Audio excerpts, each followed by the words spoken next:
What up, y'all? I am back for another video. Before I get into Transporter 2, originally I was gonna review Dark Phoenix last night, but rewatched it yesterday, and I'm just gonna be honest, man. I really just was not. It didn't really get anything out of me. Like, compared to Apocalypse, I felt like I had more to say about that. I just, like, you know what? I don't want to show that I'm just not into this video, so that's why I didn't do it. So, but I guess really quick we could talk about it. Dark Phoenix was bad, but I didn't feel like it wasn't going to be fun to roast. It was just very much, yeah, it's bad, kind of deal.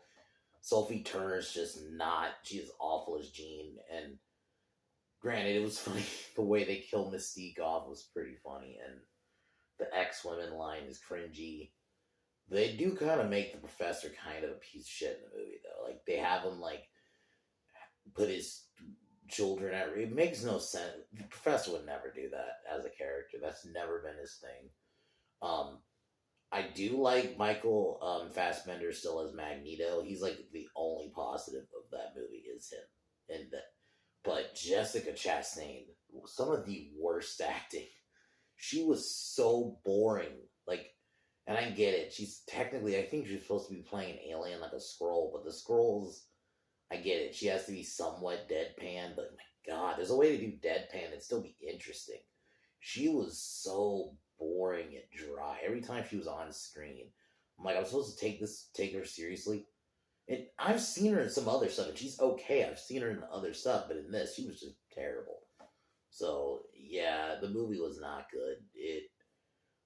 Skip it. I will say it's not as bad as The Last Stand to me. I think The Last Stand, because it tried to merge two storylines, and it followed, in my opinion, one of the greatest comic book films ever made with X2, and then in the first one too, and then whereas Dark Phoenix, it was coming off already a bad film with Apocalypse anyway, so it wasn't like coming off a great film and had some strong momentum like with X2. Like, I think in a perfect world, they could have made a great X3 because you were coming off a great X2, which was following a good X1. So it's like they could have continued the streak, but they just dropped the ball. So I think that one's worse. But this one is bad. And I just didn't really feel like I could do a whole video on it. So that's why I just decided I'm going to just talk about it here. And then, but before and you know what? Now into Transporter 2. This was one when I watched when I was younger. I remember watching them all in a row. I think I saw the third one in theaters. And I remember just watching them all in a row because that was around the first time I watched the movie. And Transporters 2, I forgot how fucking balls to the wall it is.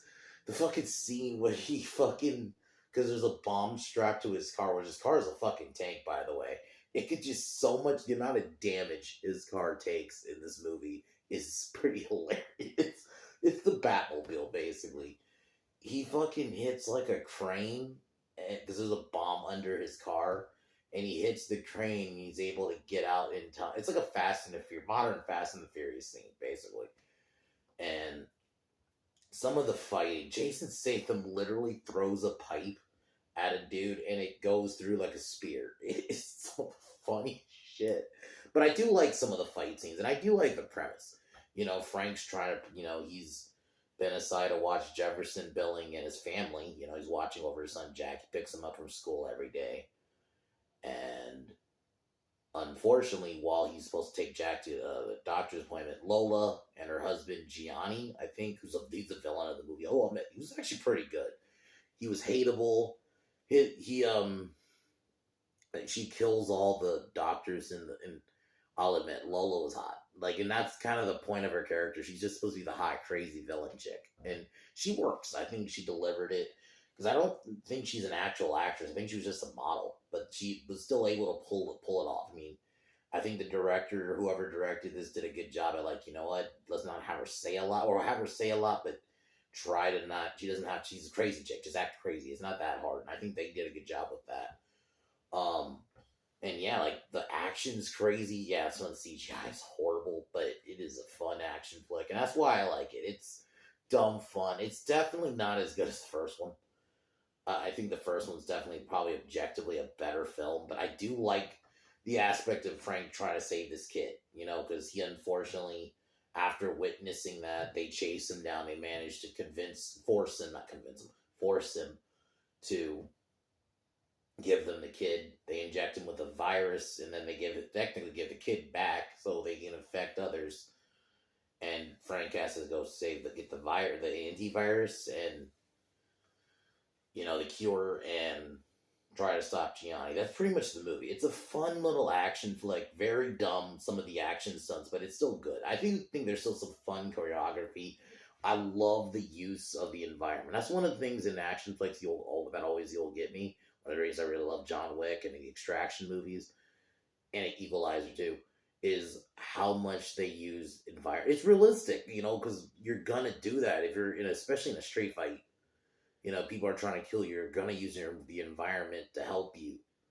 So yeah, like there's a scene where he uses like a fucking fire hose. He's like fucking them all up, and it's funny, like, cause he's taking out a group of dudes, and it's when he's raiding Gianni's house, and yeah, it's one of those dumb action flicks that knows what it is. I mean, there's a scene when he tries to stop the antidote because he has two, but one of them gets destroyed because he runs into ongoing traffic. But he manages to get the last one. He gets the last one, and then he walks away. It starts like raining.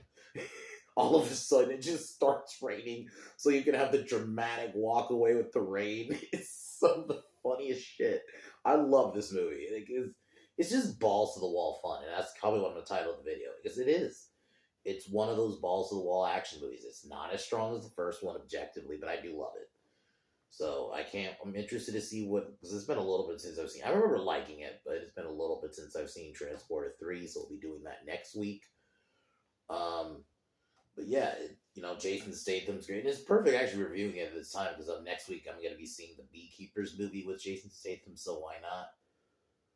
So, anyway, guys, tomorrow I'm going to be reviewing Das Boot, a movie my friend Steve recommended me, which is about these German soldiers in a submarine. I love it. It was a great movie.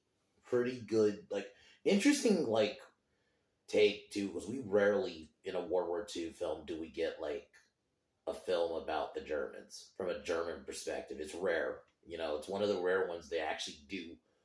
And I actually like that. It also shows, obviously, that they're all, not all, they were following orders thing is true.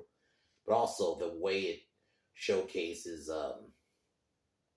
people, the claustrophobia of being in a submarine. Like, you feel it. It's kind of like in Crimson Tide a little bit. Like, you feel claustrophobic in it. You feel like you're in the sub with them. And I really think they showcase that really well. Pretty well made film. Yeah, subtitles, but it's well done. So yeah, I definitely recommend it. I love that it's mostly, I love isolated. It's not horror, but isolated movies just in general. So anyway, so I'll be doing that tomorrow. Sunday, I might be reviewing Night Swim. It's not up yet on the site, so I'm waiting for it to be up on the site. And then I'm going to watch it. I'm assuming hopefully tomorrow or today, technically. This is Saturday. It's midnight now. So maybe sometime today it'll be up on the site, and then I'll watch it. So I'm going to deem it review worthy, because for me, the standard is it has to be really good like Megan, or really dog shit, where I can feel like I'll have fun reviewing it, ripping it apart. Because if it's neither, and it's just kind of meh, I'm probably just not going to review it, and then I'll figure something else to do on Sunday. But anyway, I'll probably have an answer by tomorrow night, because I'm assuming I should be seeing it. It should be up by tomorrow. So anyway, guys, let's get into it.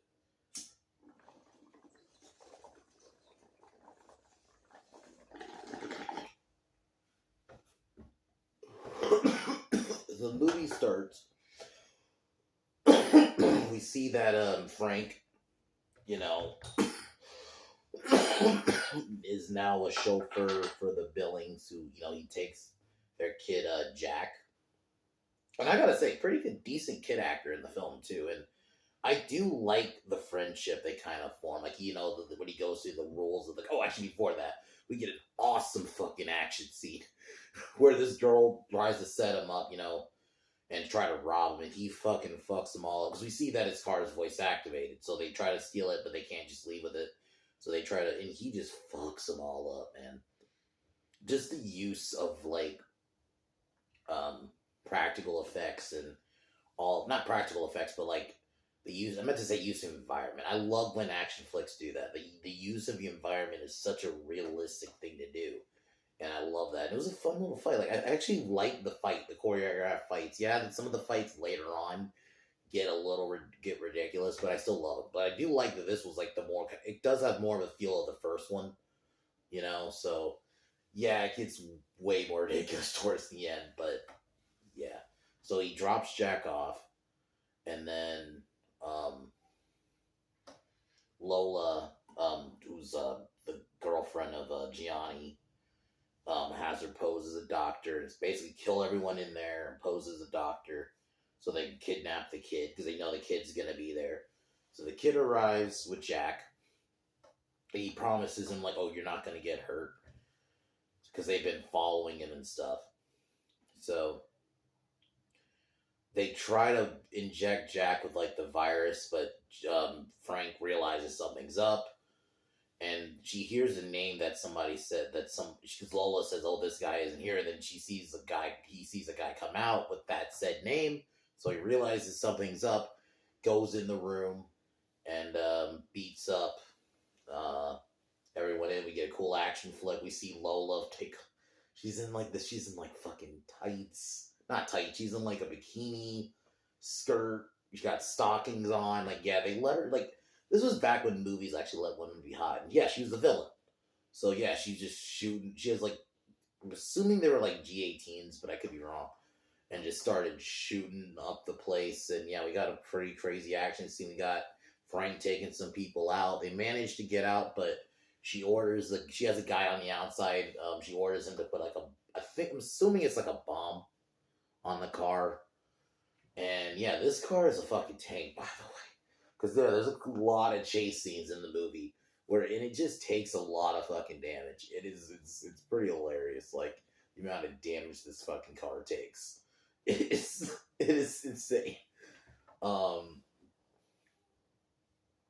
like, he manages to get home. Things seem fine, and then when he gets back, there's like a birthday party going on, and Frank, the mom. I think Kate is the name of the mom character, who she's basically the kind of like, I'm assuming, like, I guess she's somewhat the love interest, because there's a scene where they hook up early on, and she tries to call Frank, but she has a kid in the car, but Frank is on the phone with Gianni, and he basically orders Frank to let Lola in the car because they have a guy on him because his car is bulletproof. Basically, he has a bulletproof armor-piercing round that basically there's a sniper on him with armor-piercing rounds. So he orders Lola in. We get a car chase scene.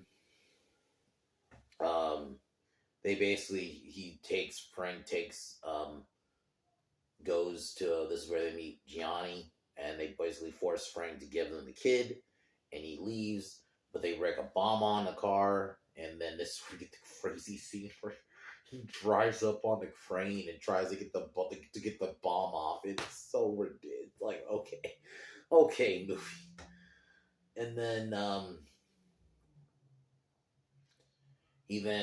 because he's working with the cop from the last one, he gives him information on, because he steals the footage of the video from the hospital, and then he gets information from the cop about who one of the video pictures is. I think some Russian guy.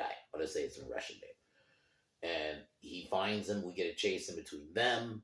He injects him because he finds the injector. So he injects the Russian guy with like seemingly this virus that we find out is actually, because the mom actually gets the kid back. Things seem all fine. But we find out that the kid's infected with this virus, and there's only 2 vials of antidote. And he injects the Russian with it, seemingly to fool the Russian into thinking he's sick. The Russian runs back to his base, and he runs to the doctor and tells him basically forces him to give him the vials. But he finds out from Frank that he's not sick. and he tries to kill Frank. We get a pretty cool kill scene here. He pulls off the top of because the guy tries to shoot him. He pulls the top of the gun off and then just stabs him in the neck with. I rewinded it. I'm not gonna lie. And then there's a scene later where I rewind again, and so he then stabs the doctor in the knee and forces him to give him the vials, and then throws the vials outside. He manages to save one, but one of them gets destroyed in a car accident. You know, because he causes a car because he runs into traffic, so one of them ran over by a car.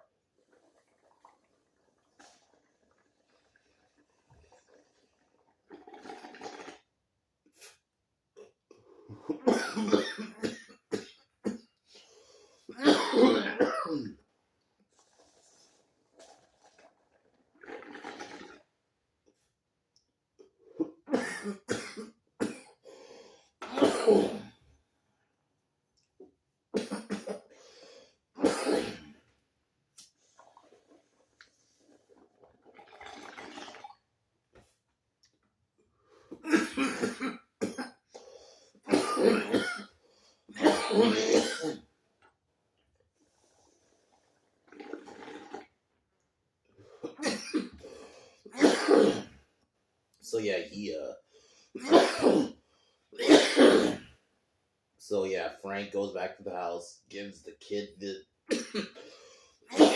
antidote, and then he realizes that he informs Kate about what happened. She tries to tell her husband, but he doesn't hear her because he's basically it seems like he's in a place where the phone reception's bad. So he then realizes he's sick. So Frank has to go. He basically decides to raid Gianni's house, and Gianni basically injects himself with all the rest of the antidote. And we basically get a cool action scene. This is where it's almost like a video game level, but in a good way, because he goes up to the different levels, fights a group of guys, and I love the use of the environment because he breaks in initially. He fights this big guy, and the big guy beats him up a little bit. I like that realism to it. You're gonna run into a bigger dude. It's gonna take a little bit. It's Jason Statham, but I like that. He's not just beasting them all. And then the use of the environment. There's the scene where he uses the fucking fire hose is fucking great. He's using it to wrap their arms around and shit, and using it to fling he flings he puts a paint can in one of them, so he flings it and it hits a guy who's trying to stab him. Yeah, it was fucking great. The creativity of the action scenes is what I like. I think that's why I mostly like the movie. Yeah, it's very over the top, especially the part is a bit towards the end of the sequence when he throws the fucking pipe like a spear and it penetrates and it goes through him. That wouldn't fucking happen. But okay. It's still great. I mean, obviously the car scene where he fucking gets the car the car bomb off on a crane, that wouldn't fucking happen either. But hey, it's just a fun little balls to the wall action flick. He's just fucking everybody up, and then he finally confronts Lola first. We have a fight between them, but he flings her into a wine rack where she gets impaled. And then he chases. This is another scene where he chases Gianni onto a plane with a car, but he makes it seem like he rigged the car to blow up to make it seem like he got away, and then he's already in the plane. He fights Gianni. They fight for the gun, but Gianni ends up shooting the pilot, and they crash. Frank basically kills Gianni before taking the rest of he basically drains the rest of the antidote out of him, and then he gives it back to the family.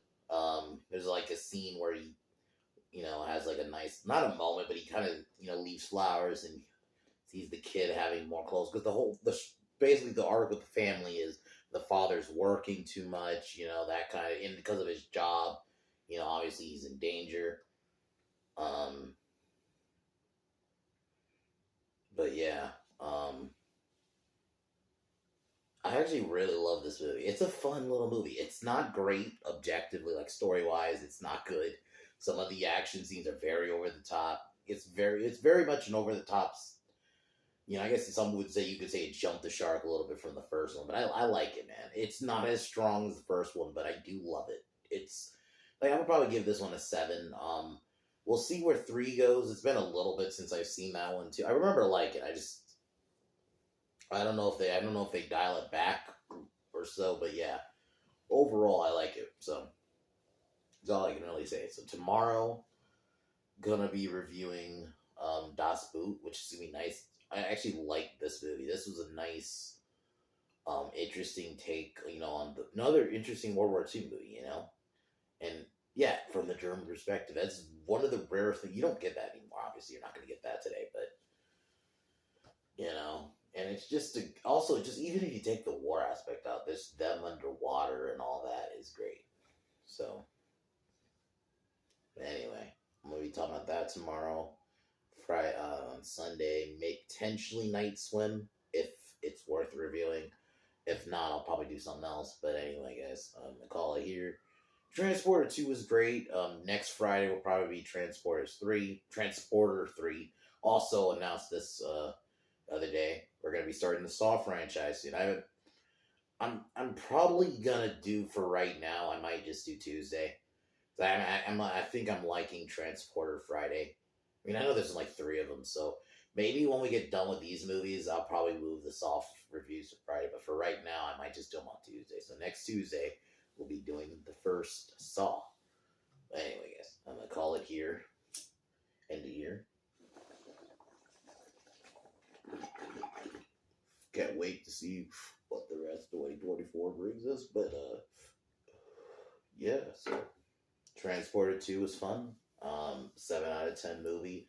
It knows what it is. Jason Statham's still really great. I actually think the kid actor was pretty good. Like, you feel bad for him when, he got kidnapped, and the villain's really good. You wanted him to get his. And Lola's a batshit bitch, who I really like. She was badass. She was batshit, but she was fucking great. Like, I think it's one of those movies where I think there is more good than bad. Yeah, it's story-wise, I actually think the story is pretty good. I just think action-wise, they do go a little bit over the top. I can see that argument, but I don't know. I had fun with it, so. Anyway, guys, call it Mandy here, and I'll talk to you in a minute.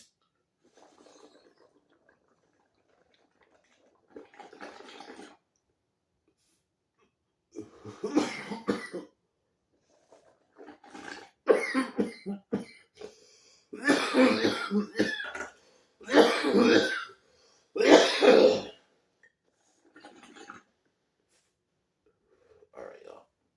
I'll deal later. Peace.